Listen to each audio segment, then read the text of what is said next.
They were starving. Family members were literally dying. And the family consolidated the farms. They borrowed money from everything they could. There was 3 boys and a girl, 4 of them.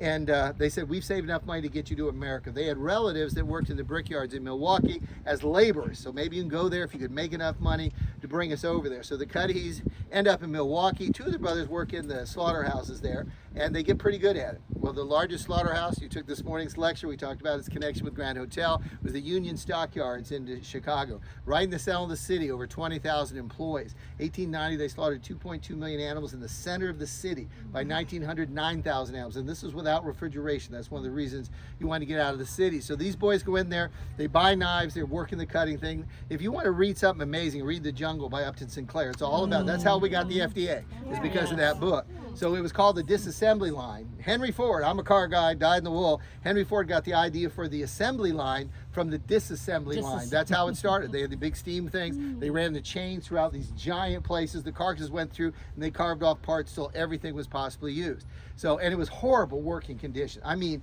horrible. You worked a 10-hour shift, you were paid for 9 hours. You only got paid when that chain was moving. The chain stopped, you didn't get paid. They ran the chain every day for 9 hours and 50 minutes. The last 50 minutes you worked for free. If you dare complain, there was between 1,000 and 2,000 immigrants waiting outside the fence wanting that job so unbelievably desperately. Horrible conditions. The Cuddies saw that the quality of meat coming out of the Union Stockyards was like a little iffy. Some better, some worse. Chicago was getting known for its restaurants and hotels. So they had an idea. They went in the middle of the night, they knocked on the back doors of these restaurants, generally hotel restaurants, and said, can we talk to the chef? They said, if we could guarantee you a little higher quality of meat, would you pay extra per pound? These people didn't have any money. There was 5 of them living in a single room in Chicago, bathroom down the hall. And they said, yeah, if you can, we'll pay a little extra. So the little money they had, they took the best meat, and in the evening they would take it and they delivered to these restaurants. And it went swimmingly. They started more and more. There's a wonderful book written by Joseph Kennedy Cudahy called The Cuddies Irish-American Success Story. And there's heartbreaking things in there. For example, when they came across on the Goodwin, the daughter died and was buried at sea. That's why they called them coffin ships, because sometimes half the people died. They came over on a ship where everybody was down in the whole way. You never were on deck the whole time. They just threw water and food down on you. The letter they had to write home, the family had given up everything to give Forum a shot, that the daughter had died, never even made it to America. So they're working in there, and they there's another chapter that just kills you. And they've saved enough money that they can buy a horse or a mule to pull the cart, and this is in the middle of the night after their 10-hour shifts, to deliver this meat. Or they could buy a bigger cart, and they bought a bigger cart, which meant all 5 family members had to haul these carts. They made enough money, they bought a little ice house so they could bank a little meat and distribute it more evenly. Then they started buying beef when it came in before it was slaughtered and paid the company to run it through. They took the better quality meat and sold it. Then they started their own slaughterhouse, and the rest is history. One slaughterhouse after another. They made an absolute fortune. Now, they worked hard, but everything worked well. Everything came out in the end until 1893. In 1893, this guy here, John, says they're investing. And he says, I'll tell you what, I'm going to corner, and I know it's an old joke, but it's true. He says, I'm going to corner the pork belly market. He's a millionaire. 1893, he tries to corner the pork belly market, and he loses everything he has. He loses $4 million in 2 weeks. His brothers are now in meat packing. He's just getting started in Omaha, Nebraska, the big meat packing out there. They lend him enough money. He said within 5 years he had doubled it to $8 million. The Cuddies here were the wealthiest people on this block.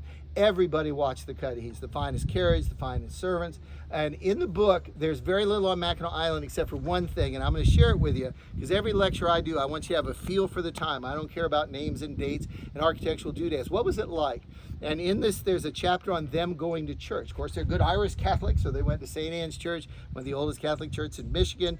And it's detailed in the book. They got up in the morning, there was juices and coffees and teas out on the front porch. The finest carriages were out here, Brewster carriages with a driver and a footman, take care of them. They'd have their juices and teas. They came down and everybody looked to see who they were, what they were wearing, what kind of jewelry they had on. They got on this carriage and they went in front of Grand Hotel, and you know everybody in that dining room, Cuddies are coming, Cuddies, come on, stand up. Everybody stood up, watched the Cuddies go. They went down the road to Mahoney, right by our gatehouse. It's another 10 minutes to St. Anne's Church. That would be too simple. Anybody could do that. So they turned on Mahoney. They went down to the river ride. Over here, there was a small dock with a launch.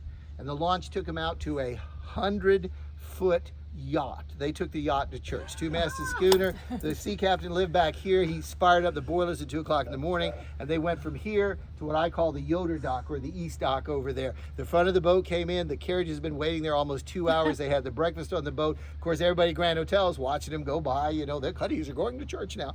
And they pulled in. The carriages they got all in the carriage, all formal. They went the rest of the way to church, which is about a block and a half.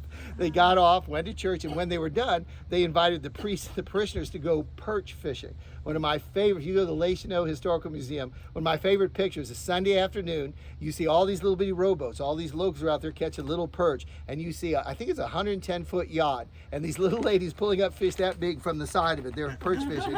By 4 o'clock in the afternoon, they came back here. So the Cuddies were, his son, John Cudahy, in December 17th, 1900, was the first Gilded Age kidnapping. All the kidnapping of wealthy children started with the Cuddies. 1900, they took him. He was 13 years old. They wanted $25,000 in gold coins, or they were going to kill him. The Pinkertons came in. He had 2,000 people working in Omaha. He closed down the stockyards and said, "You find my son." Pinkerton said, "Do not give him that money. You'll never see your son."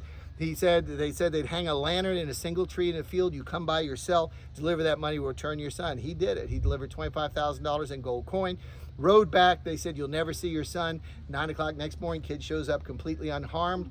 The carriage he delivered in was known as the ransom carriage, and he was so proud of getting his son back. He had it up here in the stables for years. We now have it restored in our carriage museum. There's a whole story of it. Yeah, when you walk in, it's the one. It's a beautiful old Studebaker's, great carriage. So it was always known as the ransom carriage. Everybody that's owned this joint has been a character, and I really mean that. The next major guy that had this was Commander Eugene McDonald. He was the founder of Zenith Radio, friends with us, offices down in Chicago. And Commander Eugene McDonald was just a cuss. I mean, he was a cuss. He had real strong ideas about things. He had this cottage. He had another one up in Canada on the islands up there, and he flew his own seaplane. He loved exploration. He funded Admiral Byrd's expeditions to the pole. Admiral Byrd brought him a penguin, a live penguin, and he was so impressed with it, he used it as a co-pilot in his plane. The penguin dies eventually. He has it stuffed and mounted in the airplane. We knew he was coming because he had real strong feelings about stuff. He hated golf. Ooh, did he hate golf. So every time he came in, he would buzz the Grand Hotel golf course, and they throw sticks and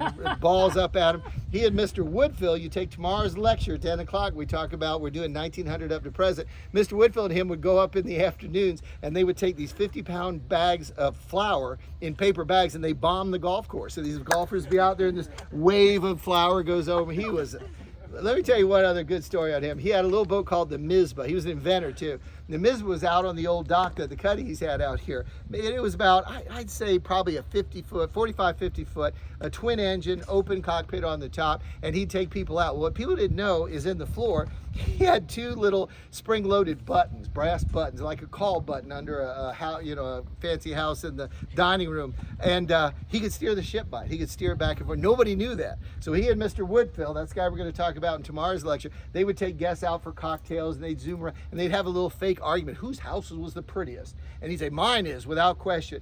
And he'd tell the captain, he says, "Aim right towards my house. Fire this thing up. Show what they can do. Open up them twin engines." So he'd open up those twin engines, and the boat would be coming right towards the rocks. And guests are looking at each other, you know, and he'd say to the captain, who's up in the wheelhouse about here, and he said, "Hey, we're out of gin and tonics. Would you give us another round?" And he let go of the wheel and went down. So now there's no captain. The boat's heading right toward the rocks. The moment before people jumped off the side, he got those buttons, and they said you could hear them laughing on the front porch at Grand Hotel. So truly amazing. So yeah, I got more stories, but we'll leave it at that. He's the one that made us put in a radio room in 1930. There we fought putting in radios. We finally put them in 30. We didn't have TVs. I fought TVs when we came here. So next over to this place of note was Dick Coons. Dick and Linda Coons. I'm a car guy. Died in the wool, stuck on an island that banned him 126 years ago. But I know, but he was a big collector. He had 400 cars at one point, big industrialist down. And Dick was just delightful. I knew him through cars. He collected the rarest of the Packards. I'm a Packard Darren fan, a certain custom buy. He had every single model of the Packard Darren in his collection. See him in Concourse at Elegance here, Pebble Beach, down in Florida, Amelia Island. Amazing guy. So he and Linda buy this place, and he was a cuss too. He grew up fairly modest. He pulled a Lionel train out of a garbage pail when he was a kid, and he built a little track out of coat hangers trying to make it work. He's so fascinated with little trains, he said, "Someday I'm going to own all these trains." Dick Kuhn bought every single Lionel train ever built. When he finished that, the significant ones, he had them done in sterling silver with little railroad tracks with gold spikes in it. And then Lionel Trains was getting ready to leave. If you knew Dick, you'd love this. Was getting ready to move to Mexico. Couldn't survive over here. Let's move it to Mexico. Dick Kuhn, he said, ain't no kid gonna wake up on Christmas morning and open up a train made in Mexico. So he bought the company. He and Bob Seger bought Lionel Trains. So in the back in the carriage house here, there's a big old train set from Dick Kuhn's. Dick got ill, bad ill. And I knew that because every auction I went to, there'd be 10, 20 of his cars. It broke my heart. He goes next door to Richard and Jane's, that's their summer cottage over there, and said, hey, if you ever want to sell this house, I mean, if you know anybody who want to buy this house, I think I better put it up for sale. The timing's right. Mrs. Manoogian said, I love this. This is my favorite house on the bluff. We'll buy it. So they bought it. That's their cottage. This is their guest house. It's a foundation house. A lot of fundraising is done up here. Truly amazing. So that's the story of Dick Kuhn. Here's the good news. Dick got better. I mean, a lot better. I think he lived another 12 or 14 years. He died just a few years ago. He's buried up at our local cemetery. When it came in, house needed some love. Love Dick and Linda, but they did some 1970s looking stuff in here. Richard with his connections, you know, one time he was the largest, he owned the most furniture manufacturing companies in the United States. So they got pictures from the fort, 1904 of the interior. Rarely do you get interior pictures because of lighting. And when you go in there on the console table on the left, the books are open, and the most astonishing thing that ever happened is we open these things up and we look down and we realize we're standing on the original 1888 carpet. So that Persian carpet you're going to walk on, original to this house. Some pieces are original, some aren't. Here's the rules. I'm going to make you do one mean thing. We're going to go up on the porch, and I'm going to make you stand on the porch for a little while and just look out before we go in the house. I want you to understand, these leases were real expensive. The original lease on this house was $45 a month for the property, another $10 for the stables in the back. I want you to take in that $45 view. Rich will be there, and he loves questions. This is a great opportunity to do that. Then we'll go upstairs, if you're brave enough, to the cupola. When we come back down, we'll do the dining room, and then we'll go into the kitchen, and then I think we're going to tour both the gardens in the back. So you guys all ready for that? Yeah. Man, is he